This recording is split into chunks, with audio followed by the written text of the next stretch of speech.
Bonjour, j'ai la chance de recevoir aujourd'hui Agnès Levallois, qui est à la Fondation pour la recherche stratégique et qui enseigne également à Sciences Po et à l'IRIS. Vous êtes une spécialiste du monde arabe et je pense que le sujet avec lequel on doit commencer, c'est le Liban, parce que la situation est quasiment catastrophique là-bas. Et vous en revenez pratiquement, vous avez été il y a quelques jours au Liban. Comment évaluez-vous cette situation ? Alors la première chose que je voudrais dire qui m'a vraiment frappée lorsque je suis arrivée à Beyrouth lors de mon dernier séjour, c'est d'arriver dans une ville noire, puisque comme vous le savez, il y a des problèmes d'électricité, il n'y a plus pratiquement de fourniture d'électricité, et donc d'arriver dans une ville le soir qui est complètement noire, et avec tous ces petits magasins, ces petites échoppes qui en général sont ouvertes pratiquement 24 heures sur 24, qui aujourd'hui sont fermées. Et ça dit ce qu'il en est de la situation du Liban aujourd'hui. Un pays qui est en faillite totale, faillite économique, financière, situation sociale, politique et sanitaire absolument catastrophique. Et peut-être plus préoccupant encore, aucune perspective pour l'instant, en fait, pour sortir de cette situation, puisque même si un nouveau gouvernement a été nommé il y a quelques semaines maintenant, avec Najib Mikati, en fait, c'est le même système qui se perpétue et ce même système n'est absolument pas capable de proposer une sortie de crise, puisque c'est la nature même, me semble-t-il, de ce système politique qui gère le Liban maintenant depuis des dizaines d'années, qui est en cause, mais que personne, en fait, n'a envie, ne souhaite ou ne se donne les moyens de réformer pour sortir de l'impasse dans laquelle se trouve ce pays. Alors, est-ce que vous pourriez expliquer de façon que nos auditeurs, téléspectateurs le comprennent, quelles sont les particularités de ce système qui se distingue par plus de défauts que de qualités ?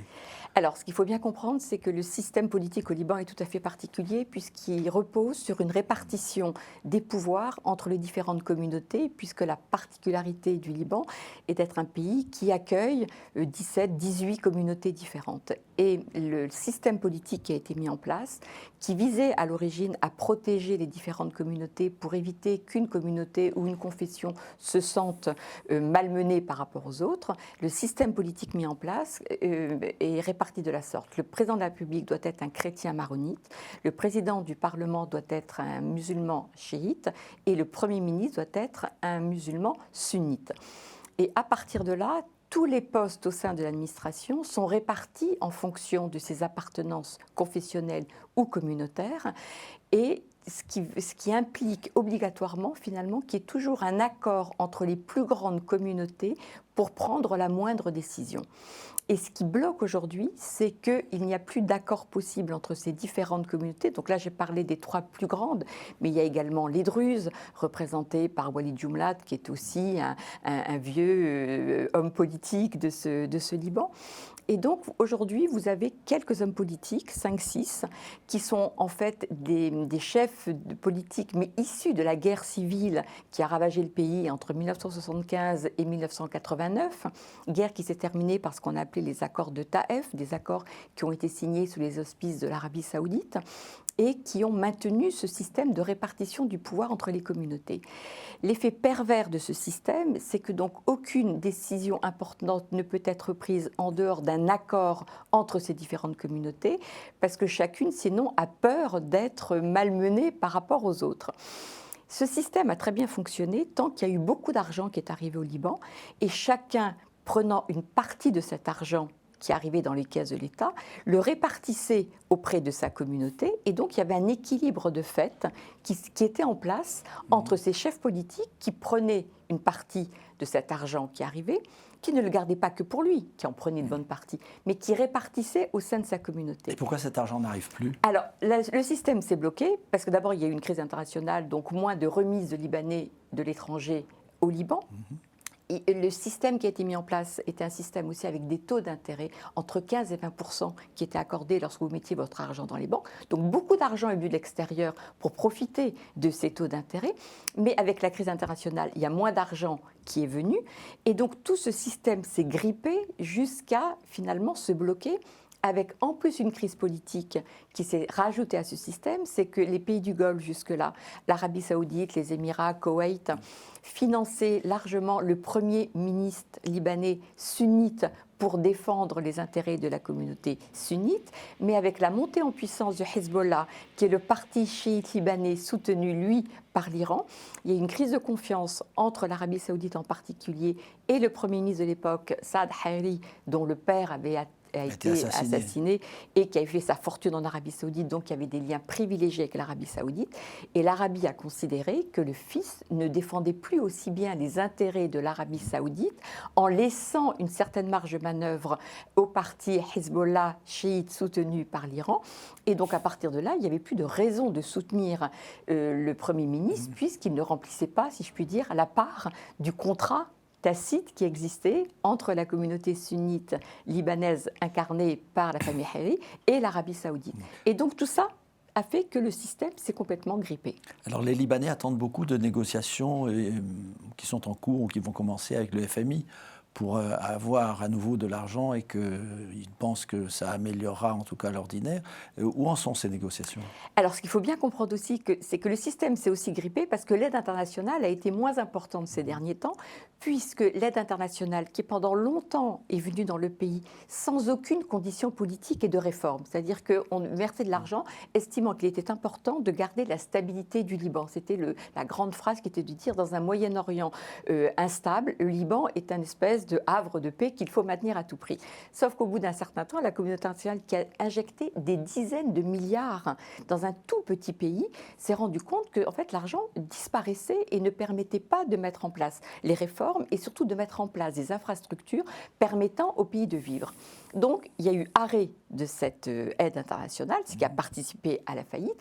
Et maintenant, le FMI, effectivement, propose. Là, il y a 1 milliard sur la table qui devrait normalement permettre au Liban de pouvoir relancer quelque chose, mais la classe politique dont je viens de parler, le gouvernement qui a été nommé, n'arrive plus à se réunir et donc à prendre les mesures nécessaires pour recevoir cet argent en permettant aussi, ou obligeant en tous les cas, un minimum de réformes. Donc l'argent serait disponible, mais en fait n'est pas utilisé parce que le gouvernement, par ce système de blocage, de veto réciproque, n'arrive plus à se réunir aujourd'hui, puisqu'il y a eu l'histoire de l'enquête sur l'explosion du port de Beyrouth, oui. Cette explosion qui a secoué la capitale il y a un peu plus d'1 an maintenant. Et donc il y a des tensions autour du juge qui a été nommé pour tenter de faire la lumière sur les causes de cette explosion. Et comme tout est bloqué, l'argent, les négociations ont lieu, mais sans qu'elles puissent se concrétiser.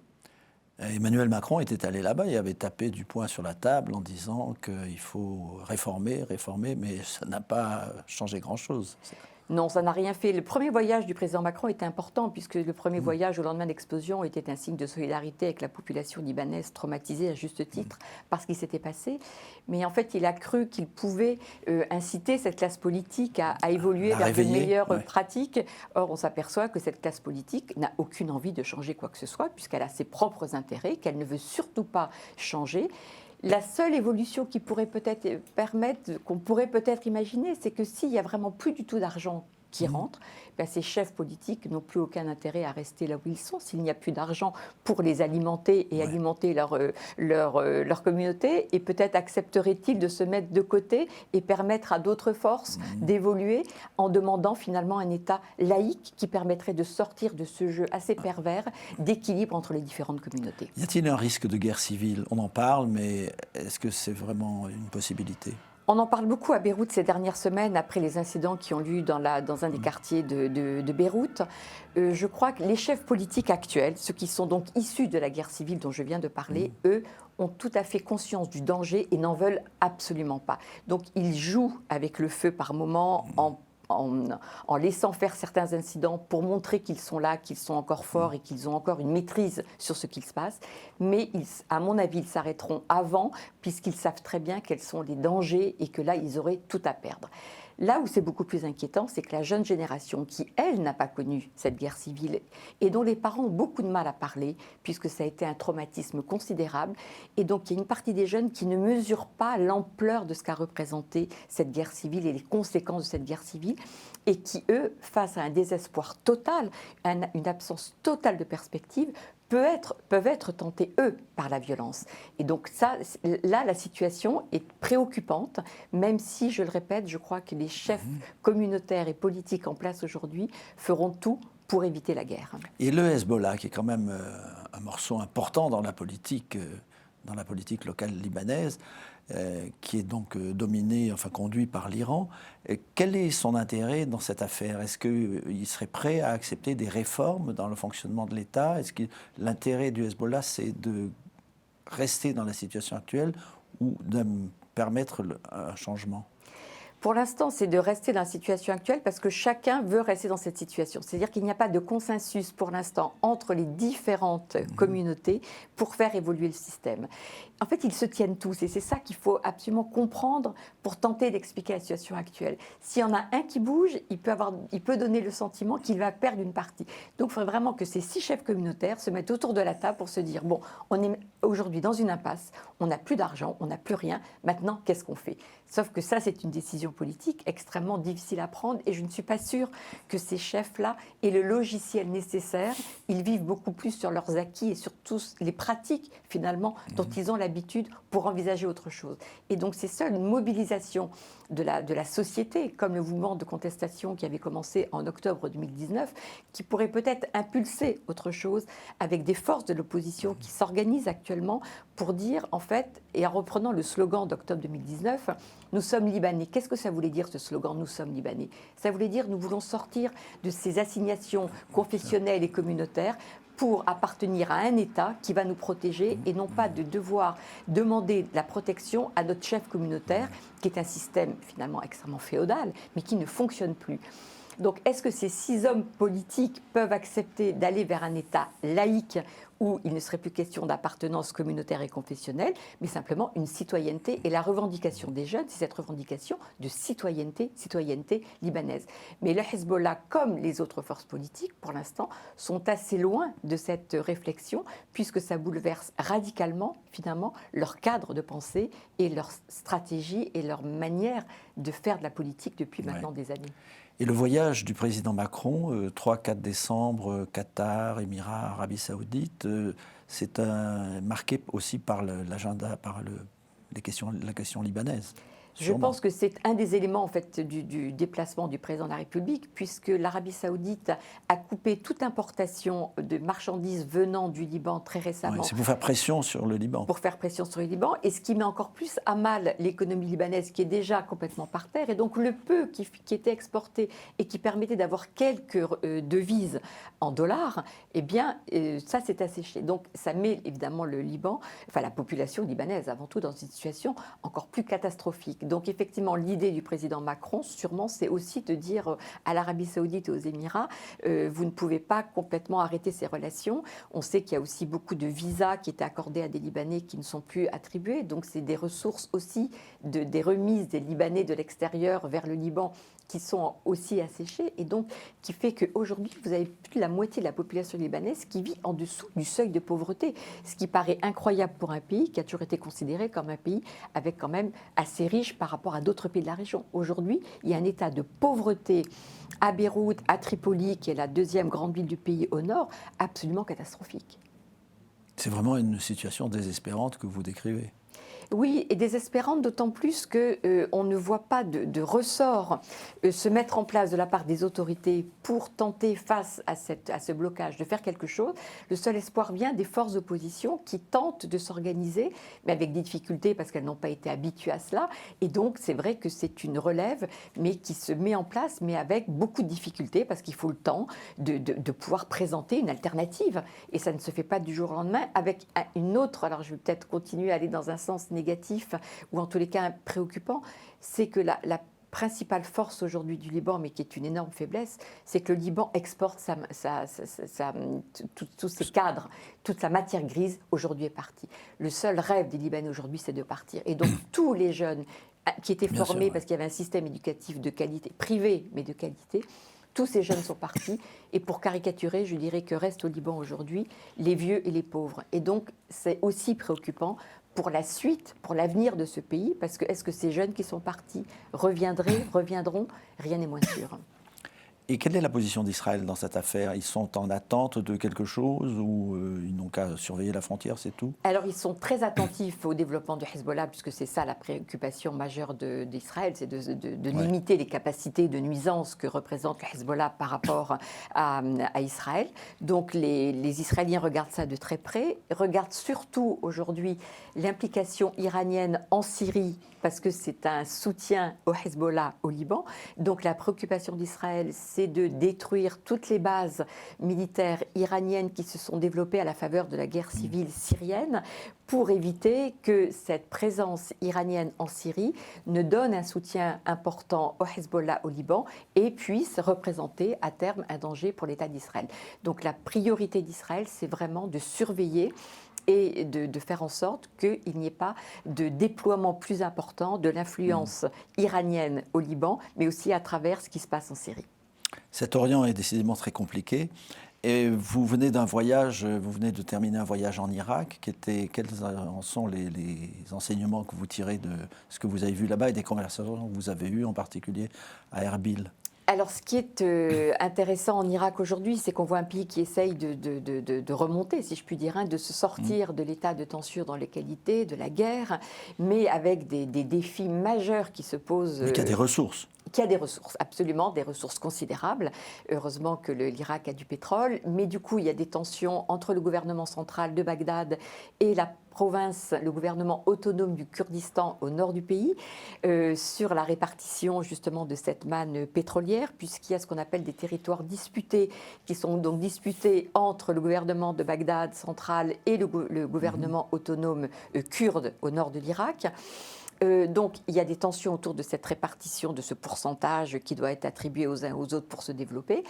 C'est vrai que ce Kurdistan irakien bénéficie quand même d'un développement considérable par rapport aux autres pays, aux autres régions de l'Irak, mais on a le sentiment aujourd'hui qu'il y a une grande difficulté à pouvoir faire émerger une unité iranienne et donc un État irakien, puisqu'il y a vraiment ce régime fédéral finalement qui est mis en place. Parce qu'à l'image de ce qui s'est passé au Liban, au lendemain de l'invasion américaine de l'Irak en 2003, et des instances politiques qui ont été mises en place, il y a une répartition du pouvoir aussi entre les appartenances confessionnelles, puisque en Irak, le Premier ministre, lui, doit être un musulman chiite, le président de la République doit être un kurde, et le président du Parlement, un musulman sunnite. Donc on a recréé aussi ces conditions de cette répartition entre les communautés, et avec en Irak une difficulté aussi importante, c'est le rôle de l'Iran, pays voisin, qui a grandement besoin de l'Irak et des ressources de l'Irak en raison des sanctions qui s'appliquent à l'Iran, et avec le rôle important des milices irakiennes, mais sous influence iranienne, qui entendent bien maintenir leur influence, même si au cours des dernières élections législatives qui se sont déroulées en Irak il y a quelques semaines, les partis qui étaient très influencés par l'Iran ont perdu beaucoup de voix par rapport au scrutin précédent, et ce qui rend nerveux l'Iran, qui ne veut pas perdre son influence sur le système politique irakien. Donc un Irak qui a beaucoup de ressources aujourd'hui, mais qui est dans une difficulté politique par rapport à cette influence iranienne qui est rejetée par une partie des Irakiens, et donc toujours pas de Premier ministre nommé à l'issue de ces élections, puisqu'il y a des tractations pour savoir comment refonder ce pacte politique finalement qui permettrait aux Irakiens de reprendre une partie du contrôle de leur territoire, en incluant toutes les composantes, dont les Kurdes qui se méfient de ce pouvoir central à Bagdad. Et donc là, il y a un défi de taille pour le futur Premier ministre. Et ils ne se sentent pas irakiens, ces Kurdes? Les Kurdes, de plus en plus, sont d'une défiance très forte à l'égard de Bagdad, estimant que finalement, ils n'ont pas grand-chose à attendre de ce gouvernement central, alors que celui-ci reverse une partie quand même des ressources pétrolières pour le budget du Kurdistan irakien. Donc il y a une ambivalence là qui est quand même très, très, très forte, mais on sent des Kurdes qui veulent de plus en plus s'autonomiser par rapport à Bagdad, tout en ayant besoin quand même de ce financement. Mais le pays se reconstruit? Le pays se reconstruit, beaucoup d'ailleurs dans la partie nord. C'est vrai que le Kurdistan, de ce point de vue-là, est une région où beaucoup d'investisseurs sont venus avec un sentiment quand même d'une plus grande stabilité politique qui permet à des investissements de se faire. On voit beaucoup de constructions, on sent un dynamisme très fort. À Bagdad aussi et dans d'autres régions, il y a une volonté de reconstruire. Mossoul est toujours l'exemple qu'on donne beaucoup parce que c'est cette ville martyre qui a été d'où est parti Daesh, l'organisation État islamique, puisque le calife, celui qui s'est autoproclamé calife, avait pris la ville de Mossoul, grande ville du nord sunnite, pour établir ce califat, donc une ville qui a été en partie détruite par les bombardements qui ont permis de mettre complètement de côté cette organisation radicale et violente. Donc, il y a beaucoup d'investissements aujourd'hui dans la ville de Mossoul pour tenter de la reconstruire, mais avec aussi des problèmes énormes de détournement, de corruption, de savoir comment l'argent est distribué, pour quel projet.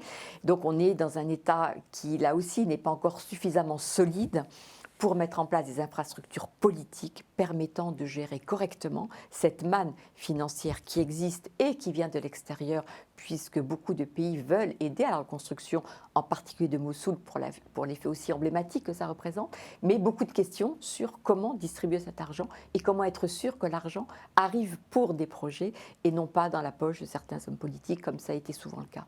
Est-ce que la Russie continue de maintenir une certaine influence par ses soldats et par ses interventions dans la région, sa base en Syrie, ou est-ce que peut-être que c'est en train de faiblir ?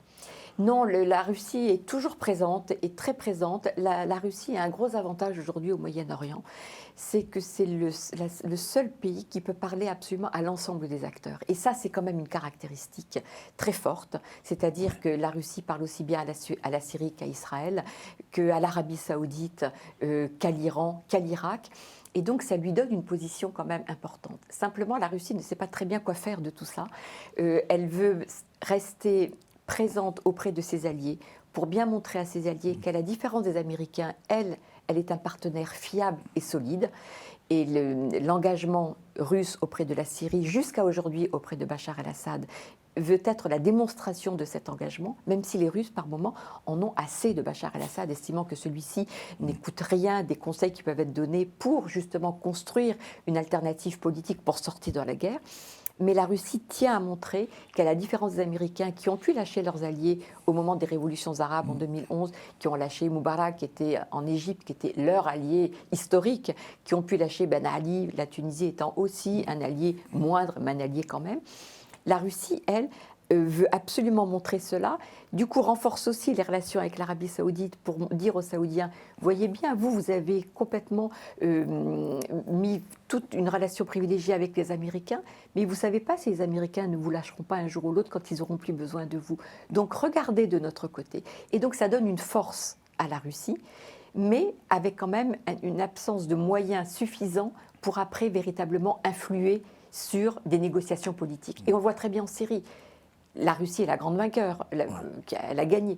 Mais qu'est-ce qu'elle en fait de cette victoire ? Elle n'arrive pas à arrêter la guerre complètement.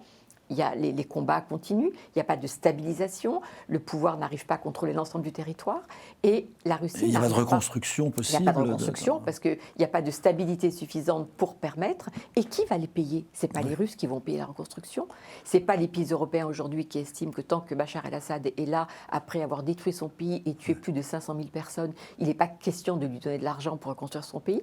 Et donc, so what ? Que se passe-t-il ? On est dans une impasse.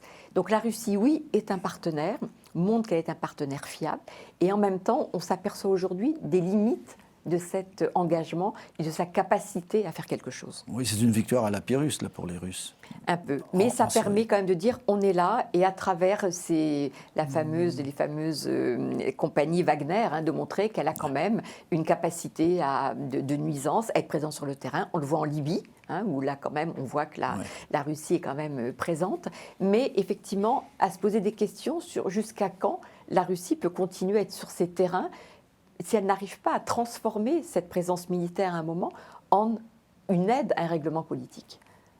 Est-ce que, après ce bilan que vous avez dressé, qui n'est pas du tout réjouissant, est-ce qu'il y a quelque part, ou même dans l'air, une lueur d'espoir dans l'un de ces pays pour sortir de la crise. Oui, alors moi je voudrais quand même insister sur un point. Après avoir effectivement fait ce tableau qui peut paraître désespérant, il s'est passé quelque chose d'important en 2011.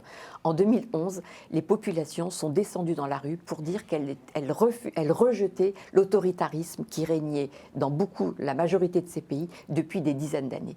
Et les jeunes se sont mobilisés pour dire on ne veut plus de cela. Même si après il y a eu un mouvement de contre-révolution, cette mobilisation montre que les sociétés sont en mouvement, que ces jeunes ne veulent plus accepter n'importe quoi, mais on sait très bien que ce sont des mouvements, enfin des dynamiques qui peuvent se dérouler sur le long terme. Ça ne se fait pas des changements de régime. La sortie de l'autoritarisme ne se fait pas en quelques semaines, en quelques mois ou même en quelques années. Donc c'est très douloureux aujourd'hui, mais je crois que ce qui s'est passé en 2011, personne ne peut revenir dessus, même si j'entends parfois, mais finalement c'était peut-être mieux avant. Non, il s'est passé quelque chose d'important. Des hommes qui tenaient le pays de façon autoritaire ont été obligés de partir. Rien que ça, c'est une victoire considérable pour les sociétés qui se sont mobilisées. Et donc moi, je mets beaucoup d'espoir, si vous voulez, dans cette mobilisation, dans ces sociétés qui aujourd'hui ne sont pas prêtes à accepter tout et n'importe quoi, comme ça a été longtemps le cas. Mais ça sera des processus qui vont prendre du temps et qui, je répète, vont être douloureux comme ils le sont aujourd'hui, mais avec forcément une lueur au bout de ce tunnel dans lequel ces sociétés se trouvent aujourd'hui. C'est une conclusion optimiste et parfaite à notre entretien. Agnès Levallois, vous êtes maître de recherche à la Fondation pour la recherche stratégique. Je vous remercie d'avoir accepté mon invitation. Merci à vous. Merci beaucoup. Merci d'avoir suivi ce programme et à bientôt.